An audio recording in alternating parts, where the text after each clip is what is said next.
আজ বানাবো বাঙালির খুবই প্রিয় টমেটো চাটনি, যেটা আমি আমসত্ত্ব, খেজুর আর কাজু কিশমিশ দিয়ে বানাবো। তো চাটনির জন্য আমি 1 কেজি মতো টমেটো নিয়েছি, আর টমেটোগুলোকেও খুব ছোটো ছোটো টুকরো করে নিয়েছি। তো তোমরা চাইলে ছোটো ছোটো টুকরো করে নিতে পারো, কিংবা একটা টমেটো 4 টুকরোও করে নিতে পারো, তাতে কোনো অসুবিধা নেই। তো চাটনির জন্য প্রথমে আমরা কড়াইতে সর্ষের তেল দিয়ে তাতে ফোড়নের জন্য আমরা 5 ফোড়ন আর শুকনো লঙ্কা দিয়ে দেবো। ফোড়নের যখন দেখবে খুব সুন্দর একটা গন্ধ বেরোবে, তারপর আমরা টমেটোগুলো দিয়ে দেবো।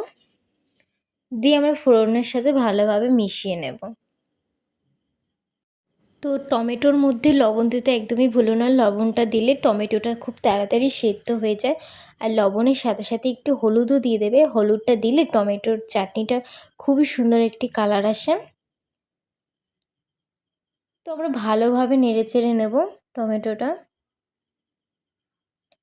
তো নাড়াচাড়া করে আমরা 2 থেকে 3 মিনিটের জন্য ঢাকা দিয়ে দেবো।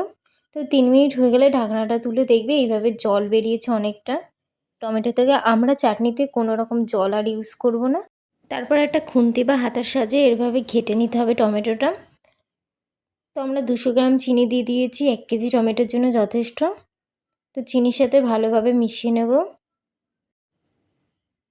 তো তারপরে দিয়ে দেবো 1 টুকরো পাতিলেবুর রস। তো পাতিলেবুর রসটা দিলে খেতেও খুব টেস্ট হয়, আর কয়েকদিনের জন্য ফ্রিজ আপ করে রাখাও যায়। তো এরকম মাঝে মধ্যেই আমি টমেটোর চাটনি বানিয়ে ফ্রিজ আপ করে রেখে দিই, নষ্টও হয় না। আর আমি তো খুবই ভালোবাসি টমেটো চাটনি খেতে পাঁপড় দিয়ে। তো তারপরে আমরা এর মধ্যে খেজুর, আমসত্ত্ব, কাজু আর কিশমিশ দিয়ে দেবো। আমি ছোটো ছোটো টুকরো করে নিয়েছি আমসত্ত্ব আর খেজুরগুলো। তো ভালোভাবে মিশিয়ে নিয়েছি। তো তারপরে দিয়ে দেবো এতে তেজপাতা আর 5 ফোড়নের গুঁড়ো। এটা দিলে গন্ধটাও খুব ভালো আসে আর খেতেও খুব সুন্দর হয়। চাটনির কালারটা দেখতে কেমন হয়েছে অবশ্যই একটি কমেন্ট করে জানিও। আর আমার পেজে যদি নতুন হয়ে থাকো অবশ্যই একটি লাইক কমেন্ট করে আমার পাশে থেকো।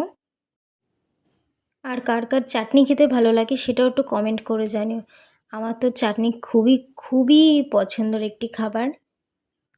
তো সন্ধে হলেই মাঝে মধ্যে আমার চাটনি আর পাঁপড় খেতে খুব ইচ্ছে করে, তখনই আমি ফ্রিজ থেকে বের করে এই চাটনিটাই খাই। এর জন্য আমি প্রায় এই চাটনিটা বাড়িতেই বানিয়ে ফ্রিজ আপ করে রেখে দিই। এটা বানাতেও খুব একটা উপকরণ লাগে না আর খুবই টেস্টি হয় খেতে।